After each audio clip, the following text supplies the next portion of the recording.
Welcome to another episode of Cup of Joe, where we give you practical and tactical content that you can take with you in a short amount of time. Today I have a guest, Brantley Boyett. Brantley is with Giving Docs. Welcome, Brantley. Thanks for having me, Joe. My pleasure. And you just produced a great report, which you'll have available. We'll give the link out to our viewers that can check it out. Fascinating report.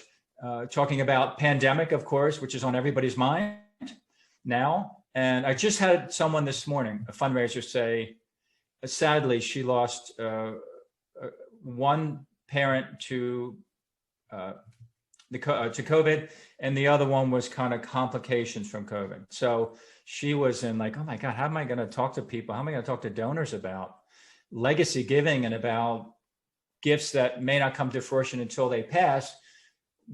So she's obviously really emotionally involved.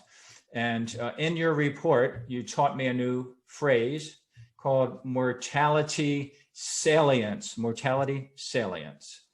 So I think people would get a lot out of understanding what that is. What's the problem? What is that? And what do we do about it as fundraisers? Sure thing. So mortality salience is a scientific term, which is a measure of a person's ability to conceive of their own death at any given time. We've studied this a lot over the past few years. We partnered with Dan Ariely's Center for Advanced Hindsight, which is a behavioral science lab at Duke University. And we've been really fixated on this concept since long before the pandemic started, because what we do is try to get people to plan their estates and leave gifts to the organizations they care about. And, one of the biggest blockers there is people don't like to think about their own death. So when we're talking about mortality salience, it's not a 0 to 10 scale. It is more, you can be more salient of your own mortality, which means that can conceive of your own death easily, or less salient, such as, young people who think they're invincible. And what we're seeing out there, because of this pandemic, everyone knows someone who's been affected by the COVID-19, and 1 in 3 Americans, I think, has lost someone that's close to them in their friends or family. And so people are just aware of their own death in a way that they weren't before all this started, which means that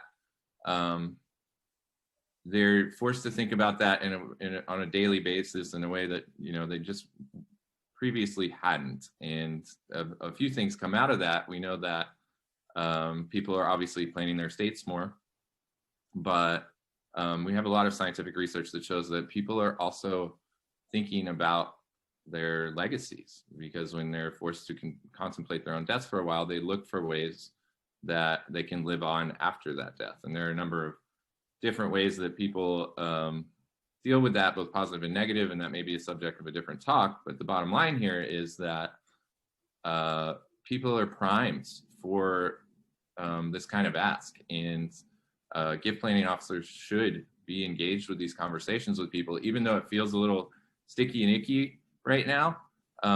This is a way that people can find meaning in their life and use this as an excuse to create a legacy, which will have benefits both for them and the organization long past when we're out of this situation.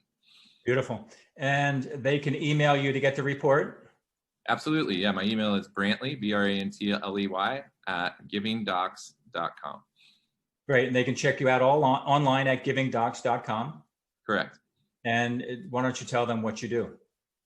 Giving Docs is an online estate planning platform that's purpose-built to encourage people to include the causes and organizations that they care most about. So we partner with nonprofits, educational institutions, religious organizations to provide a full suite of estate planning tools to their donors, volunteers, and the people that they serve.